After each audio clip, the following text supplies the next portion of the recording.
It's a funny thing about most human parents. All over the world, they treat their babies like unique, extraordinary miracles. Every spit bubble and burp is celebrated. Every crooked step is recorded like it's worthy of Olympic gold. Not my mom, though. She never kept records or celebrated milestones.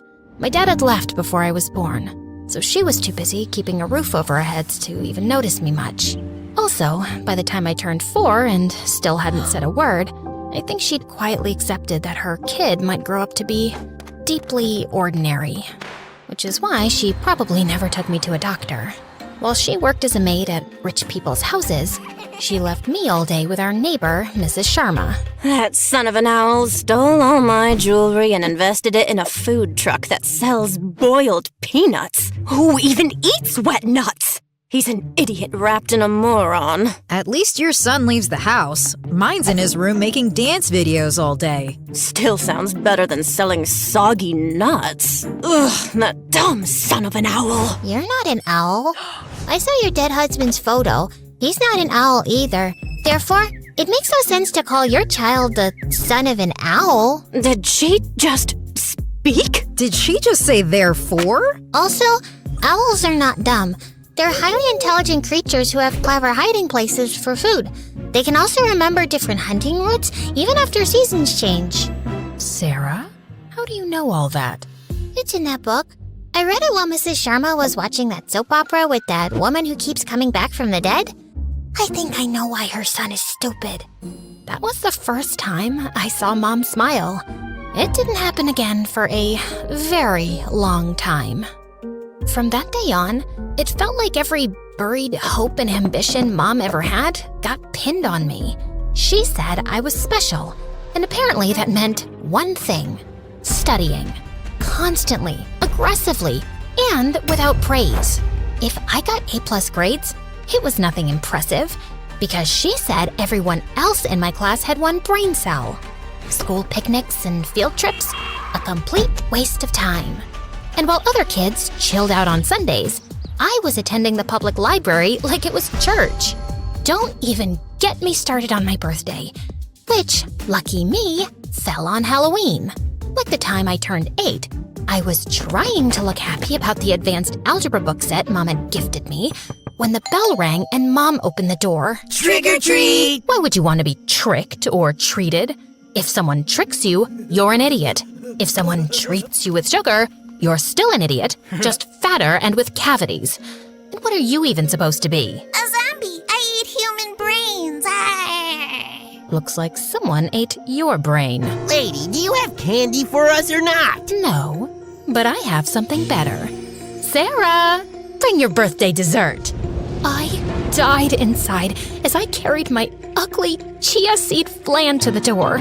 Yeah, I never got cake. I'll cut you a slice. It's full of omega-3s. Ew, is it supposed to move like that? I think it just blinked at me! She pushed the plate away, and it splattered on the floor. The kids ran off, while Mom yelled after them, and I couldn't stop grinning. That zombie girl was my hero.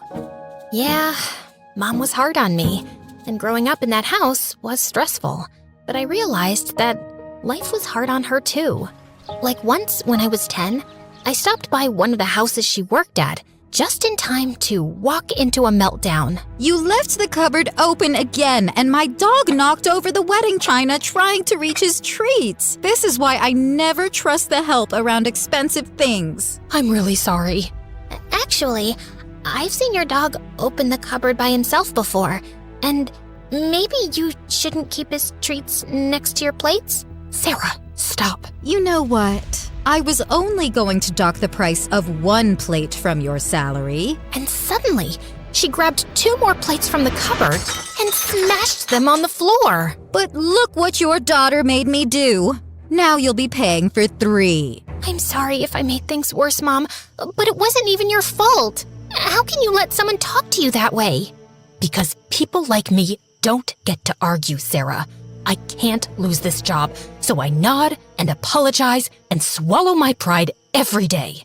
This is why you can't be average. You're going to have to study harder than anyone else and become someone brilliant. And one day, you're gonna walk into a house bigger than that. Not to clean it out, but because you own it. You're going to go places, and you're taking me with you. Yeah, no pressure at all. I got bumped up to the 9th grade when I was 12. Some kids looked at me curiously, others snickered and asked me if I needed a high chair, but mostly they ignored me. Till the day I was paired up for a science presentation with the most popular girl in class, Brittany.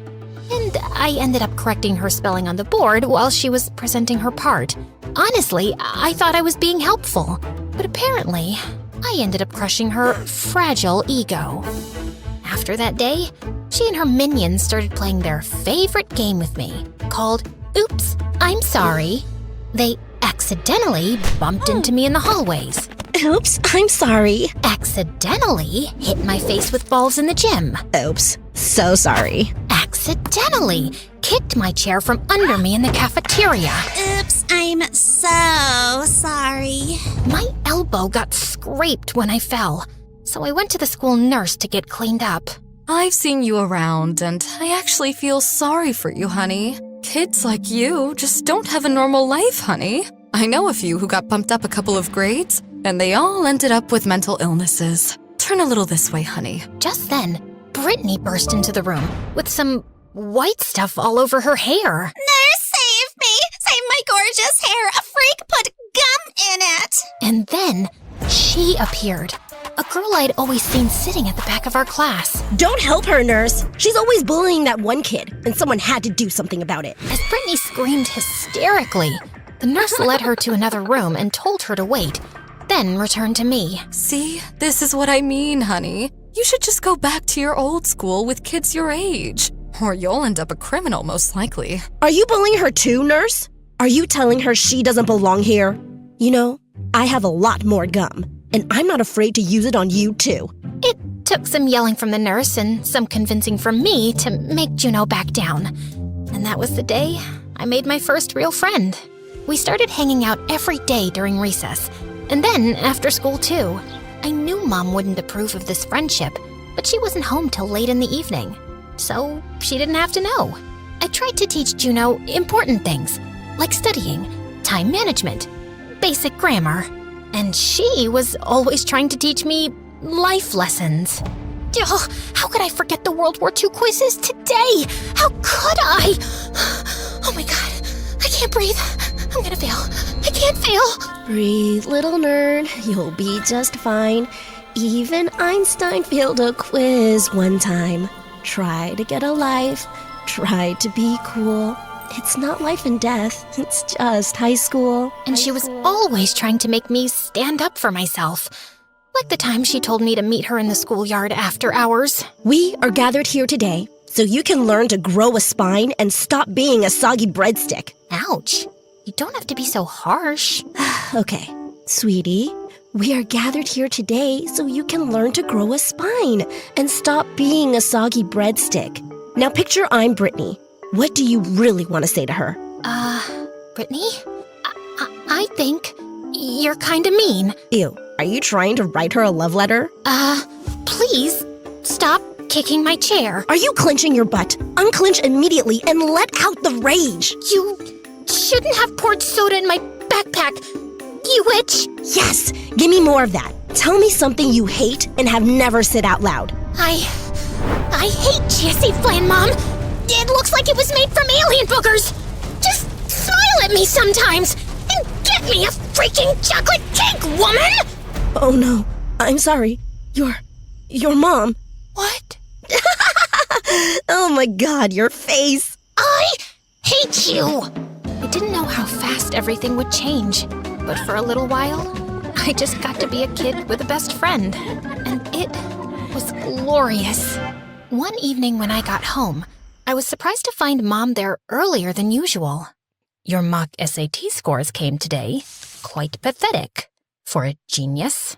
I didn't have much time to prep, but I'll study harder for the next try.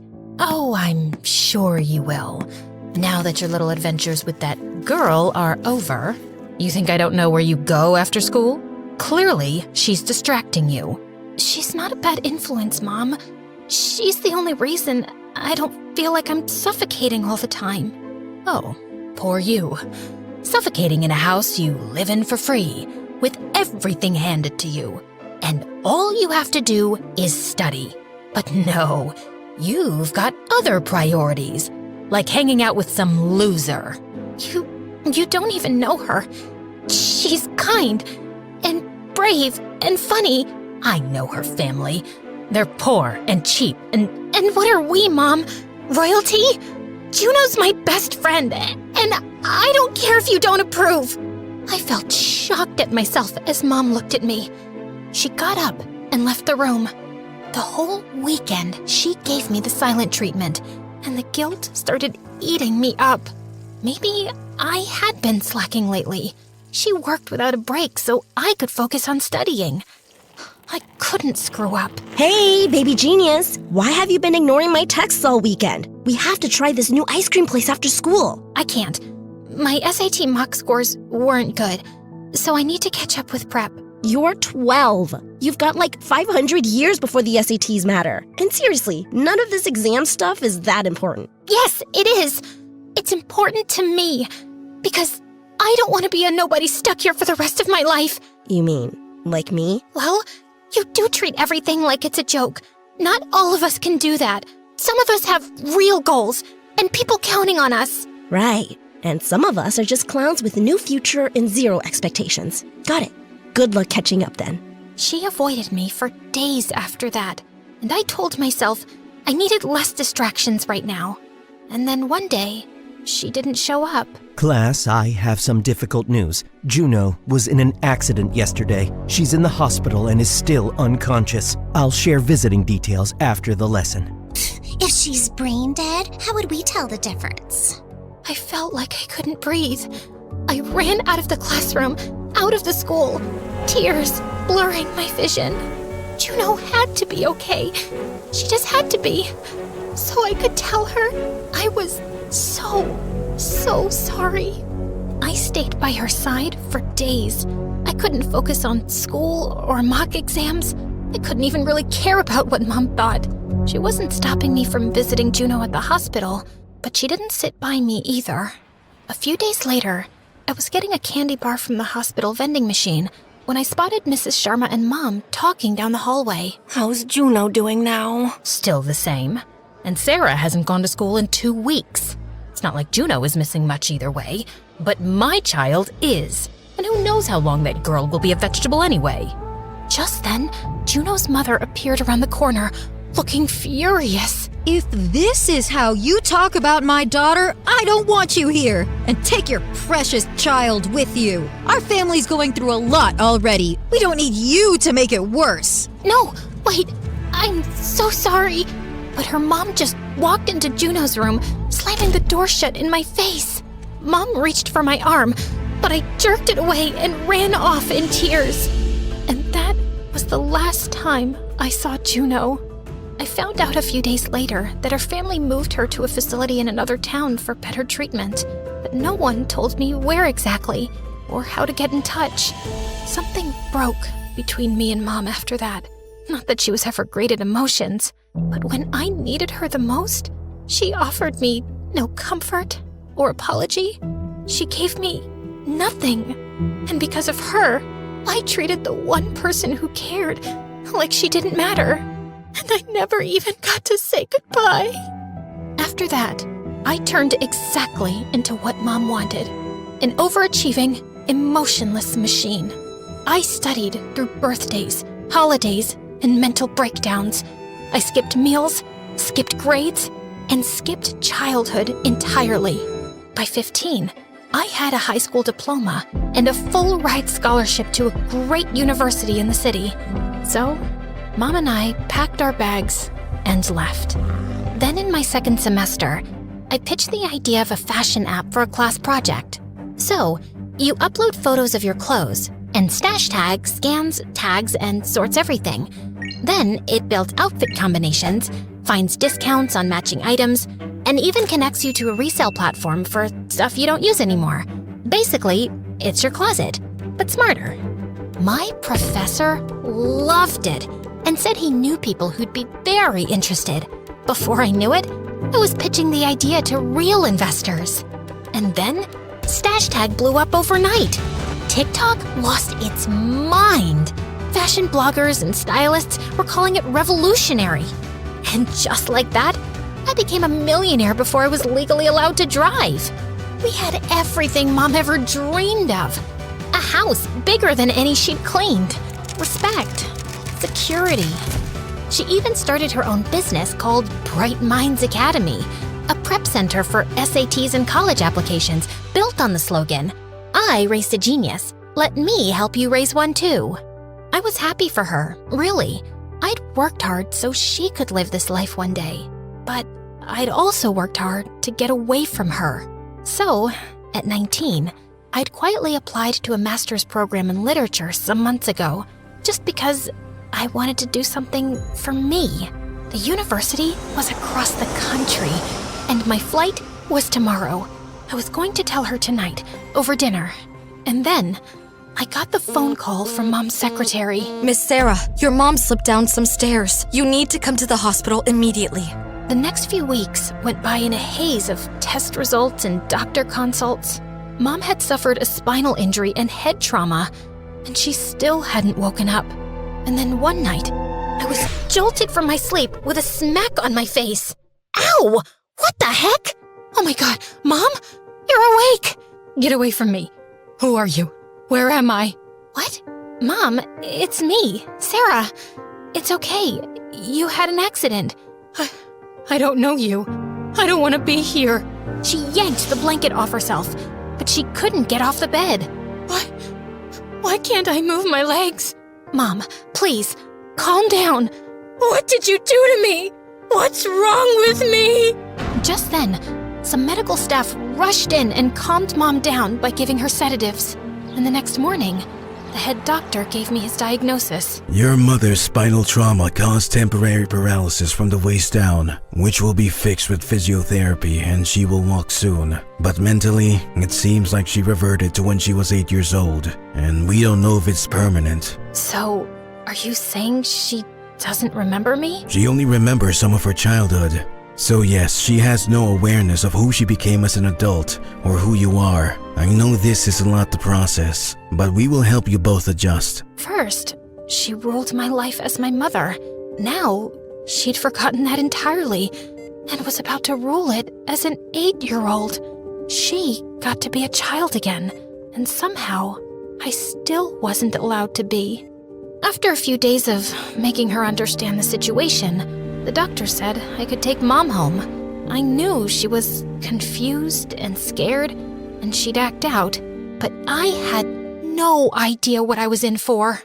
I hired qualified nurses and maids for her, and she kept chasing them all away. She pushed me in the bathtub. She locked me in the supply closet and wouldn't even let me out to pee. She headbutted me when I tried to wake her up for lunch. I decided to take some Zoom meetings from home to keep an eye on her.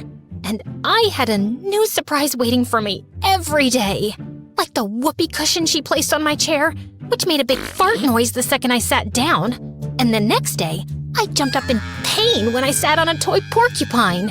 And the day after that, I didn't find anything on my chair. But as soon as I sat down, my feet landed straight into a tray of green slime. I was so sick of her stupid tricks. Especially when I found out she was funding them with my Amazon account. And anytime I tried to talk to her, it was just so difficult to get through. So, the doctor said I shouldn't call you Mom anymore since it makes you so uncomfortable. Yeah? Also, because I'm not your mom? Right. So I'll just call you Mary then. Nope. Only my friends call me that. You can call me Your Majesty. Yeah, that's not happening. Suit yourself. Mary, can you please put that away and eat your food? You need to take your meds after this. Mary? Mary? Mary? Your Majesty? Yes, servant? Please finish your food. Okay, servant. Don't you think that sounds a lot better than Sarah? There was a girl in my class named Sarah, and I hated her. why did you name me Sarah? I don't remember naming you. But if I did, maybe it's because I hated you too. Her childish, spiteful words got under my skin, and I just wanted to scream. A few days later, I took her grocery shopping with me. And after she kept chucking vegetables out of my cart and throwing in candy, I told her caretaker to wait with her at the front of the store. Gosh, I just needed a few minutes of peace. Hey, excuse me? Just wanted to say something. Sorry, I don't want to fill a survey or sample any products. That's not what I was gonna... Also, I'm running late for something, so... Okay, cool story. Just wanted to know if the note stuck to your butt was a deliberate fashion choice. Wait, what? I turned around and pulled a paper off my skirt. Kick me, I'm stupid and boring.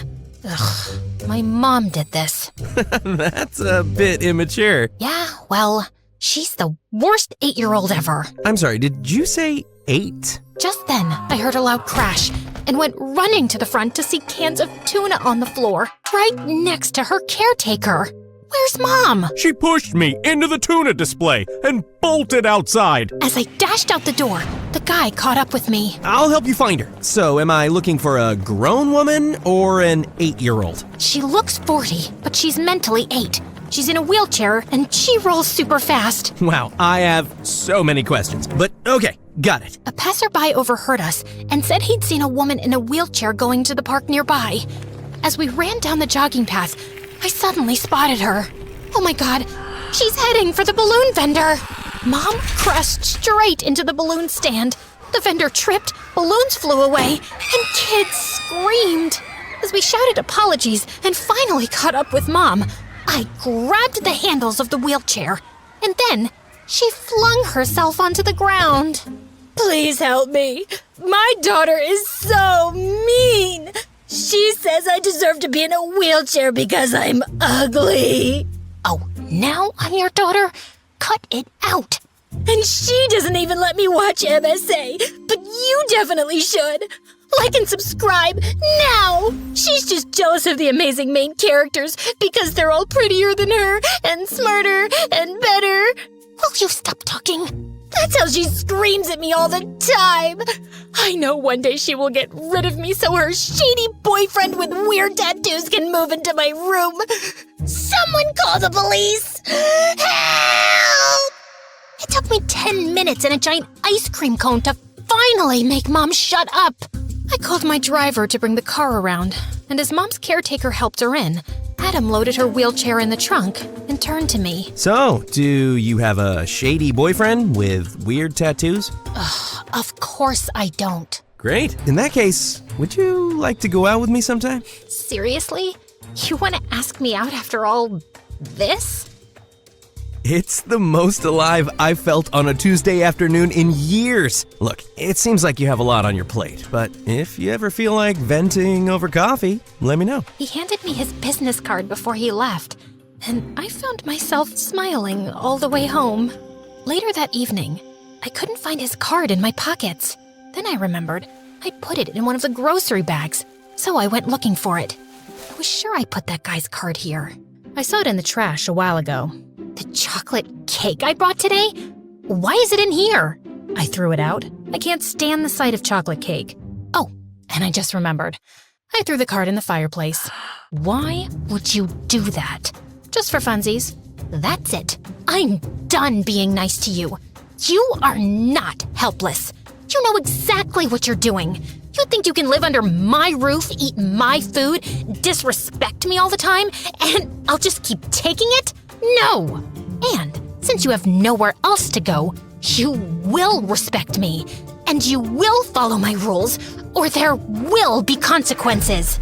I knew I shouldn't have snapped, but for once, she looked at me and didn't see someone she could push around. In the next few weeks, I told myself it was just tough love, that I was hard on her for her own good, like telling her not to waste her brain on useless things.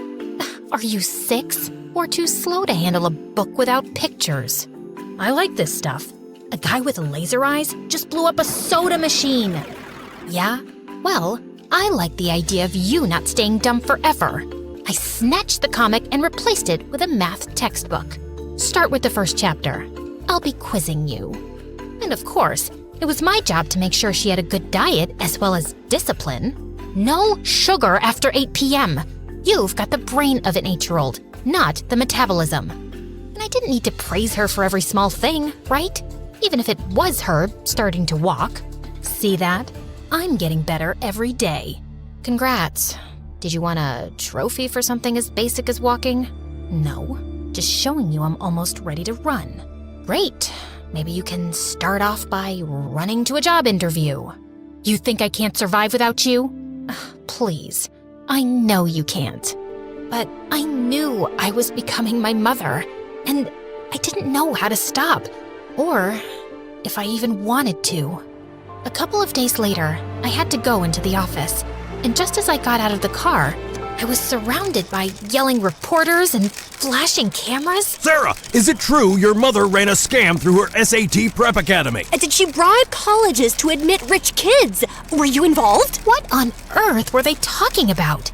I managed to escape and get into the office, and I was shell-shocked when I checked the news on TV. Allegations have surfaced against the Bright Minds Academy, accusing CEO Mary Smith and other board members of securing Ivy League seats for wealthy students by leaking SAT answers, faking achievements, and bribing university officials. And what about her genius daughter who launched Stash Tag? Are all her academic records false too? Who knows if she even built the app herself? There were people talking about me all over social media.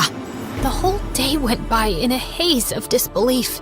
How could my mom's name be at the top of a scheme that helped rich parents rig the system so their kids could skip the hard work? I finally asked my secretary to release a press statement that my mother was mentally unwell after her accident and unable to give a response. Then, I slipped out from the back entrance to avoid reporters and made it home. I stood at the door, my hands trembling on the doorknob.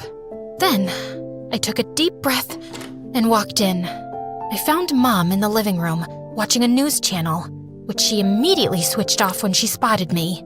I saw the news. I swear, I didn't do anything bad. Yes, you did. But I don't remember doing anything bad. That's the whole point. You don't remember anything. I did everything you wanted. I gave up my childhood. I worked so hard to be extraordinary. And then you just went and ruined it all. Now everyone thinks I cheated too, that I'm a fraud. And you just get to forget everything so easily. How could you do this to me, Mom? I'm sorry. I promise. I'll listen to you from now on. I just don't know what I did that was so wrong. Am I a bad person? Will I go to jail? As I looked up at her scared face, I realized that I was being so unfair. The person I wanted to scream at, to demand answers from, to hate.